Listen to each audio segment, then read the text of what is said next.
ओम शांति। 27 अक्टूबर 2025 की मुरली है। मुख्य रूप से बाबा ने कहा, जब देह अभिमान के कारण एक दो की खामियां देखने लगते हैं तब सर्विस में ढीलापन आता है।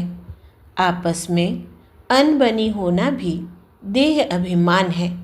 मैं फलाने के साथ नहीं चल सकता, मैं यहाँ नहीं रह सकता, यह सब नाजुकपना है। यह बोल मुख से निकालना माना कांटे बनना, नाफरमान बरदार बनना।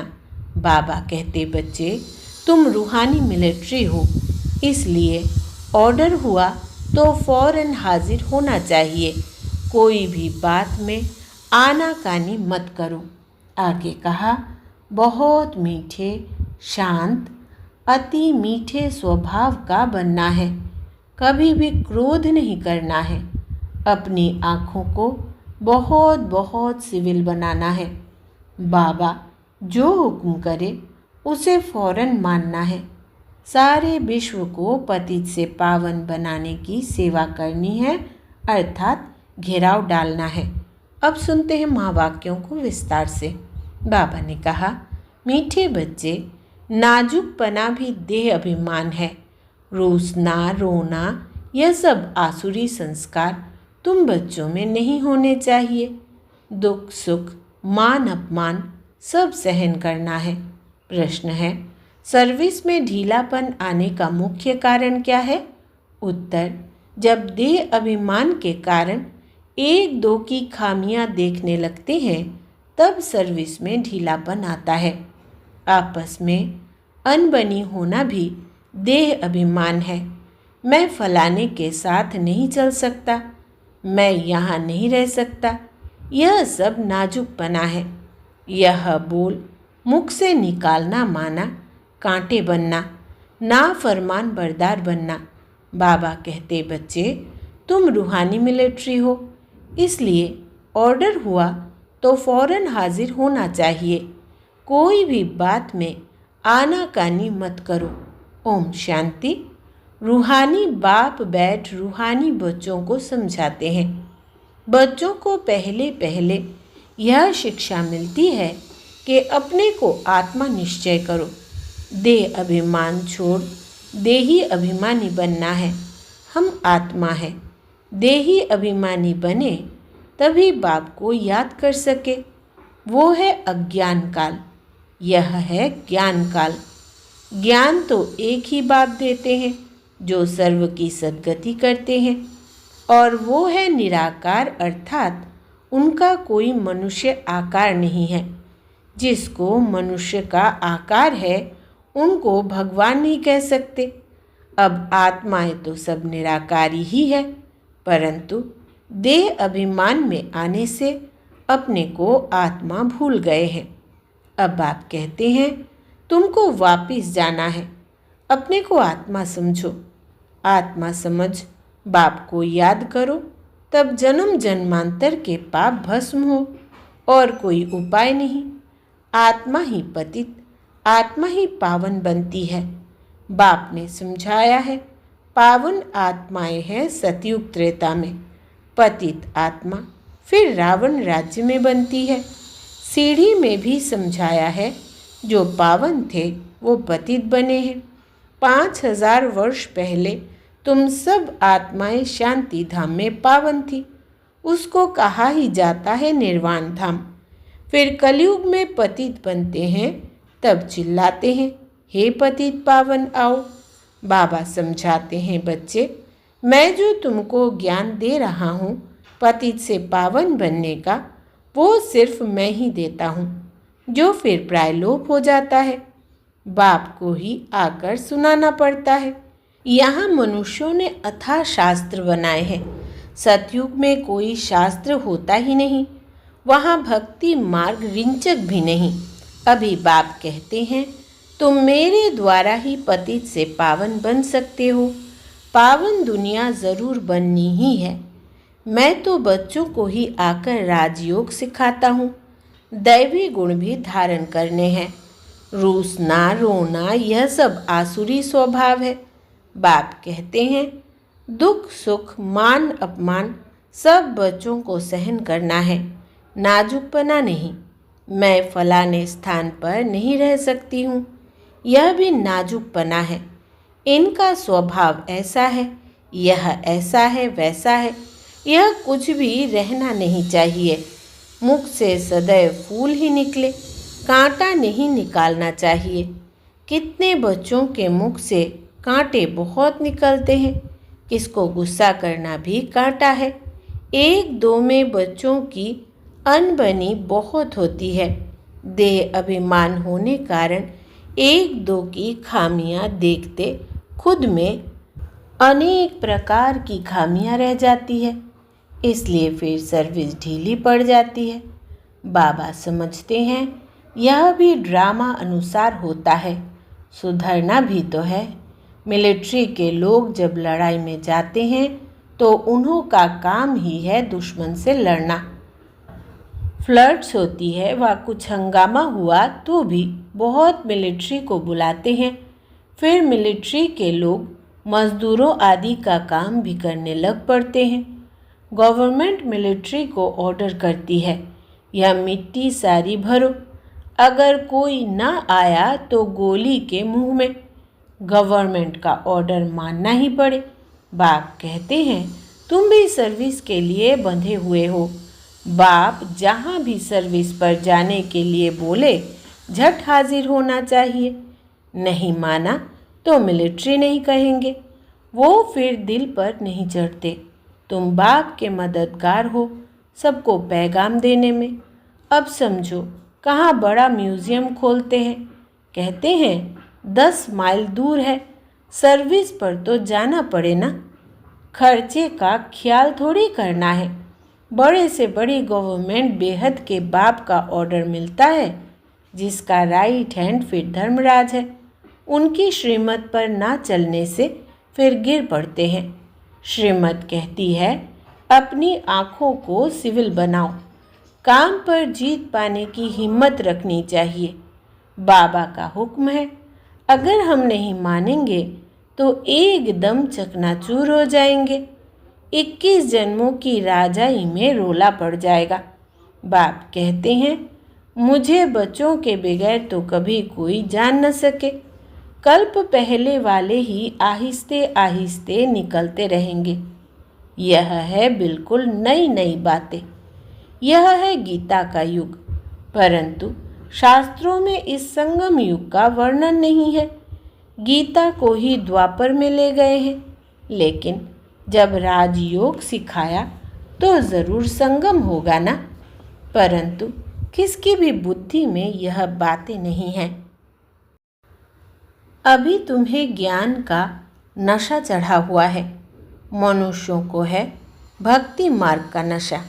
कहते हैं भगवान भी आ जाए तो भी हम भक्ति नहीं छोड़ेंगे। यह उत्थान और पतन की सीढ़ी बहुत अच्छी है, तो भी मनुष्यों की आंखें नहीं खुलती है। माया के नशे में एकदम चकनाचूर है। ज्ञान का नशा बहुत देरी से चढ़ता है। पहले तो दैवी गुण भी चाहिए। बाप का कोई भी ऑर्डर हुआ तो उसमें आनाकानी नहीं करनी है। यह मैं नहीं कर सकता हूँ, इसको कहा जाता है ना फरमान बरदार। श्रीमत मिलती है ऐसा ऐसा करना है तो समझना चाहिए कि शिव बाबा की श्रेष्ठ मत है। वो है ही सद्गति दाता। दाता कभी उल्टी मत नहीं देंगे। बाप कहते हैं मैं इनके बहुत जन्मों के अंत में प्रवेश करता हूँ। इनसे भी देखो लक्ष्मी ऊंच चली जाती है।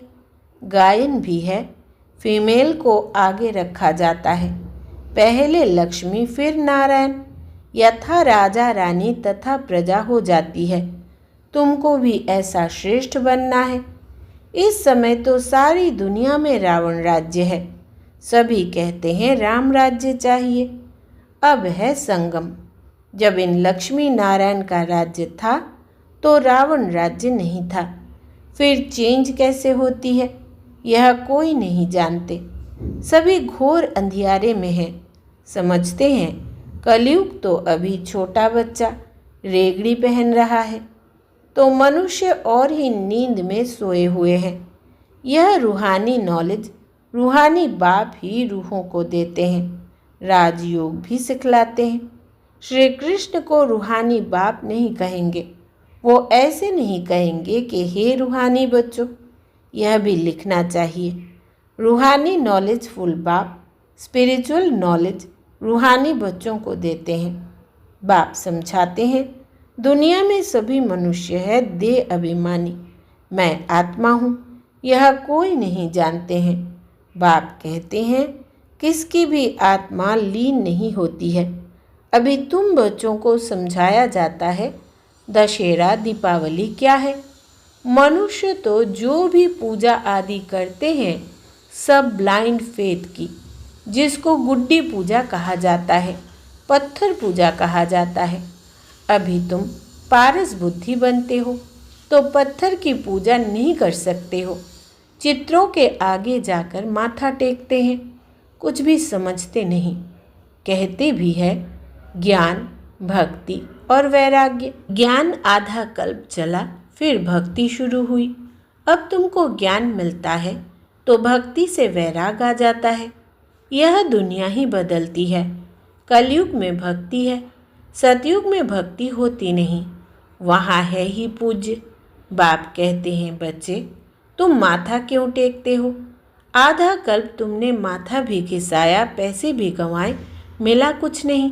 माया ने एकदम माथा मूंड लिया है, कंगाल बना दिया है।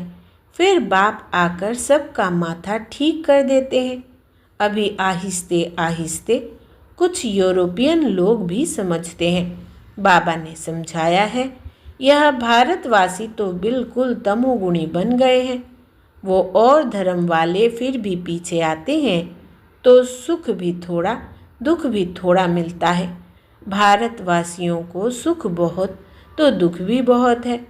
शुरू में ही कितने धनवान एकदम विश्व के मालिक होते हैं, और धर्म वाले कोई पहले थोड़ी धनवान होते हैं। पीछे वृद्धि को पाते पाते अभी आकर धनवान हुए हैं। अब फिर सबसे भिखारी भी भारत बना है, अंधश्रद्धालु भी भारत है। यह भी ड्रामा बना हुआ है। बाप कहते हैं, मैंने जिसको हेवन बनाया वो हेल बन गया है। मनुष्य बंदर बुद्धि बन गए हैं, उनको मैं आकर मंदिर लायक बनाता हूँ। बेकार बड़े कड़े होते हैं, क्रोध कितना है। तुम्हारे में कोई क्रोध नहीं होना चाहिए, बिल्कुल मीठे शांत अति मीठे बनो। यह भी जानते हो कोर्टों में कोई ही निकलते हैं राजाई पद पाने वाले। बाप कहते हैं, मैं आया हूँ तुमको नर से नारायण बनाने। उसमें भी 8 रत्न मुख्य गाए जाते हैं। 8 रत्न और बीच में है बाप। 8 है पास विथ ऑनर्स, सो भी नंबरवार पुरुषार्थ अनुसार। देह अभिमान को तोड़ने में बड़ी मेहनत लगती है। देह का भान बिल्कुल निकल जाए। कोई कोई पक्के ब्रह्म ज्ञानी जो होते हैं उन्हों का भी ऐसे होता है, बैठे बैठे देह का त्याग कर देते हैं। बैठे बैठे ऐसे शरीर छोड़ते हैं, वायुमंडल एकदम शांत हो जाता है। और अक्सर करके प्रभात के शुद्ध समय पर शरीर छोड़ते हैं। रात को मनुष्य बहुत गंध करते हैं। सुबह को स्नान आदि करके भगवान भगवान कहने लगते हैं, पूजा करते हैं। बाप सब बातें समझाते रहते हैं। प्रदर्शनी आदि में भी पहले पहले तुम अल्फ का परिचय दो। पहले अल्फ और बे। बाप तो एक ही निराकार है। बाप रचयिता ही बैठ रचना के आदि मध्य अंत का ज्ञान समझाते हैं। वही बाप कहते हैं, मामेकम याद करो। देह के संबंध छोड़ अपने को आत्मा समझ मामेकम याद करो। बाप का परिचय तुम देंगे, फिर किसको हिम्मत नहीं रहेगी प्रश्न उत्तर करने की। पहले बाप का निश्चय पक्का हो जाए तब बोलो 84 जन्म ऐसे लिए जाते हैं। चक्र को समझ लिया, बाप को समझ लिया, फिर कोई प्रश्न उठेगा नहीं।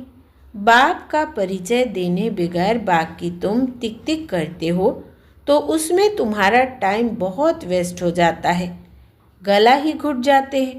पहली पहली बात अल्फ की उठाओ। टिक टिक करने से समझ थोड़ी सकते हैं। बिल्कुल सिंपल रीति और धीरे से बैठ समझाना चाहिए। जो देही अभिमानी होंगे वही अच्छा समझा सकेंगे। बड़े बड़े म्यूजियम में अच्छे अच्छे समझाने वालों को मदद देनी पड़े। थोड़े रोज़ अपना सेंटर छोड़ मदद देने आ जाना है। पेछाड़ी में सेंटर संभालने कोई को बिठा दो। अगर गद्दी संभालने लायक कोई को आप समान नहीं बनाया है तो बाप समझेंगे कोई काम के नहीं, सर्विस नहीं की। बाबा को लिखते हैं सर्विस छोड़ कैसे जाए। अरे बाबा हुक्म करते हैं फलानी जगह प्रदर्शनी है, सर्विस पर जाओ। अगर गद्दी लायक किसको नहीं बनाया है तो तुम किस काम के। बाबा ने हुक्म किया, झट भागना चाहिए। महारथी ब्राह्मणी उनको कहा जाता है। बाकी तो सब है घोड़े सवार प्यादे। सबको सर्विस में मदद देनी है। इतने वर्ष में तुमने किसको आप समान नहीं बनाया है तो क्या करते थे। इतने समय में मैसेंजर नहीं बनाया है जो सेंटर संभाले। कैसे कैसे मनुष्य आते हैं जिनसे बात करने का भी अक्ल चाहिए। मुरली भी ज़रूर रोज़ पढ़नी है अथवा सुननी है। मुरली नहीं पढ़ी गोया एब्सेंट पड़ गई। तुम बच्चों को सारे विश्व पर घेराव डालना है। तुम सारे विश्व की सेवा करते हो ना। पतित दुनिया को पावन बनाना यह घेराव डालना है ना। सभी को मुक्ति जीवन मुक्ति धाम का रास्ता बताना है, दुख से छुड़ाना है। अच्छा, मीठे मीठे सिकिलदे बच्चों प्रति माता पिता बाप दादा का याद प्यार और गुड मॉर्निंग। रूहानी बाप की रूहानी बच्चों को नमस्ते। हम रूहानी बच्चों की रूहानी माता पिता बाप दादा को याद प्यार, गुड मॉर्निंग और नमस्ते बाबा नमस्ते। धारणा के लिए मुख्य सार। पहला, बहुत मीठे शांत अति मीठे स्वभाव का बनना है। कभी भी क्रोध नहीं करना है। अपनी आँखों को बहुत बहुत सिविल बनाना है। दूसरा, बाबा जो हुक्म करे उसे फौरन मानना है। सारे विश्व को पतित से पावन बनाने की सेवा करनी है, अर्थात घेराव डालना है।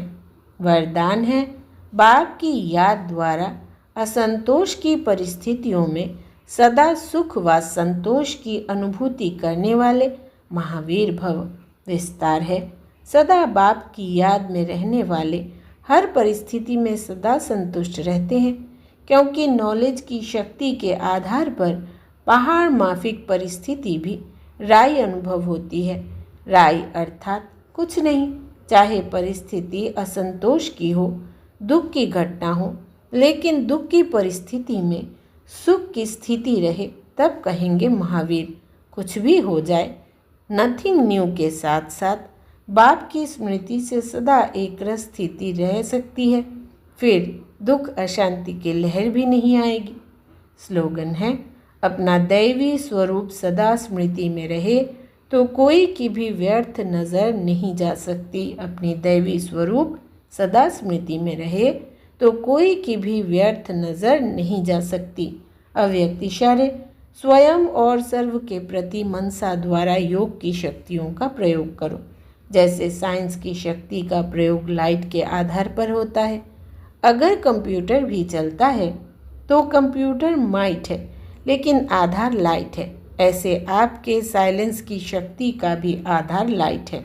जब वो प्रकृति की लाइट अनेक प्रकार के प्रयोग प्रैक्टिकल में करके दिखाती है तो आपकी अविनाशी परमात्मा लाइट, आत्मिक लाइट और साथ साथ प्रैक्टिकल स्थिति लाइट, तो इससे क्या नहीं प्रयोग हो सकता।